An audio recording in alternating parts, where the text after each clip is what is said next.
श्रीभूमि जिले के पथारकंडी विधानसभा केंद्र में प्रणवानंद विद्या मंदिर के अतिरिक्त श्रेणी कक्ष का आनुष्ठानिक तौर पर उद्घाटन किया गया।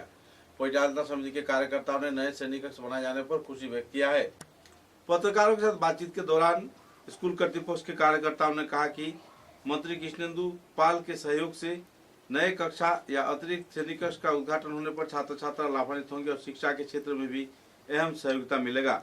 पथारकंडी मॉडल हायर सेकेंडरी स्कूल के भूतपूर्व अध्यक्ष ज्योतिर्मय नाथ, अवसर प्राप्त शिक्षक नव कुमार सिन्हा तथा दूसरे हस्तियों की मौजूदगी में विधायक उन्नयन तहवील के तहत 10 लाख रुपए की लागत से इस कक्षा का निर्माण कार्य संपन्न किया जाएगा। इस कार्यक्रम में कृष्णेंदु पाल के प्रतिनिधि, शिक्षाविद तथा जाने माने व्यक्तित्व, दूसरे हस्तीगण मौजूद रहकर कार्यक्रम को चार चांद लगाए। पथारकंडी के विधायक मंत्री कृष्णेंदु पाल के प्रशंसा करते हुए स्कूल कर्तृपक्ष के कार्यकर्ताओं ने खुशी व्यक्त किया। स्कूल के अध्यक्ष ज्योतिर्मय नाथ, अवसर प्राप्त शिक्षक नव कुमार सिन्हा कार्यक्रम में मौजूद रहकर कार्यक्रम को सुचारू रूप से संचालन किए और कार्यक्रम को चार चांद लगाया।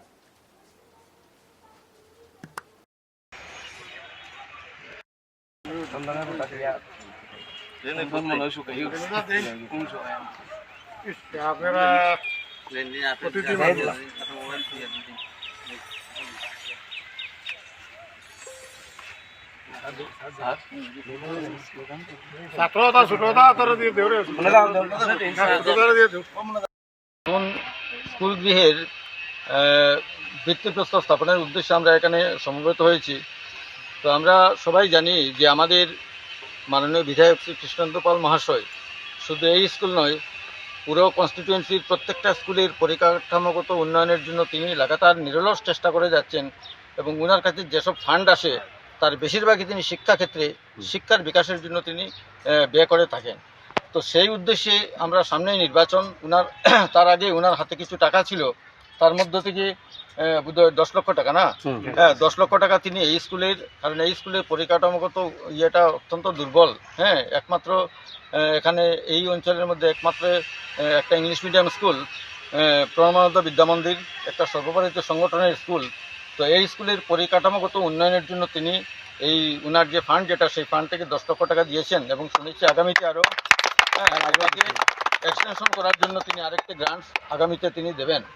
তো এবং এ যাবৎ আমি এই স্কুলে আপনারা এই পর্যন্ত যে পরিকাঠামোগত যে ব্যবস্থাটা আছে তার বেশিরভাগই উনারই অবদান। একমাত্র উনার জন্য স্কুলটা এখনও ঠিকই আছে, কারণ এছাড়া এখানে যেসব ছাত্রছাত্রীরা পড়ে এরা বেশিরভাগই দরিদ্র পরিবারের। এই জন্য যে পাবলিক কন্ট্রিবিউশন যেটা বা অভিভাবকদের কাছ থেকে যে অনুদান যেটা, এটা অতি নগণ্য। এই জন্য তা দিয়ে স্কুল পরিচালনা করা বা পরিকাঠামোগত উন্নয়ন করা সম্ভব নয়। এই উদ্দেশ্যে এই সত্যটা উপলব্ধি করে আমাদের মাননীয় বিধায়ক মহোদয় একটির পর একটি তিনি এই স্কুলে পরিকাঠামোগত উন্নয়নের জন্য স্যাংশন দিয়ে যাচ্ছেন।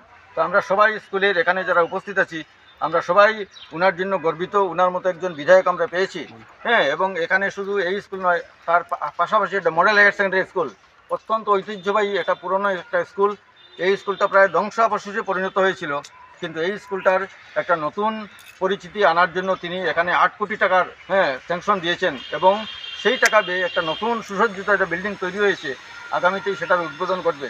তো এইভাবে সরকারি বেসরকারি যত সব স্কুল এখানে আছে, সমাজের জন্য যেসব স্কুলগুলো দাঁড়িয়ে আছে, সমাজের পেছনে যেসব স্কুল দাঁড়িয়ে আছে একদম 100% প্রফিটেবল যেগুলো, সেগুলোর কথা বাদ দিয়ে বাকি সবগুলো স্কুলের পেছনে তিনি দাঁড়িয়ে আছেন। প্রত্যেকটা স্কুলের বিকাশের জন্য তিনি কাজ করে যাচ্ছেন, বিভিন্ন ধরনের স্যাংশন দিচ্ছেন।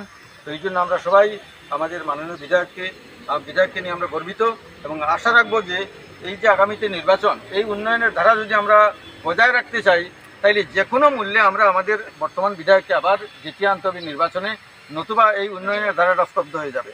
তো এটা নিশ্চিত। তো এইটুকু বলে আমি এই স্কুলের মানে উত্তরোত্তর সুন্দর ভবিষ্যৎ কামনা করলাম। আর আমরা আজকে আমাদের মাননীয় বিধায়ক, ওনার তো এই নির্বাচন সামনে, এই জন্য নানান ধরনের ব্যস্ততা ওনার মধ্যে আছে, এই জন্য তিনি আসতে পারেননি। আশা রাখবো যে আগামীতে যখন এই স্কুলটা গৃহ সম্পূর্ণ হওয়ার পর যেদিন দ্বার উদ্ঘাটন হবে নিশ্চয়ই উনি আসবেন এবং এসে তিনি দ্বার উদ্ঘাটন করে দেবেন স্কুলে। মন্ত্রী কৃষ্ণেন্দু পাল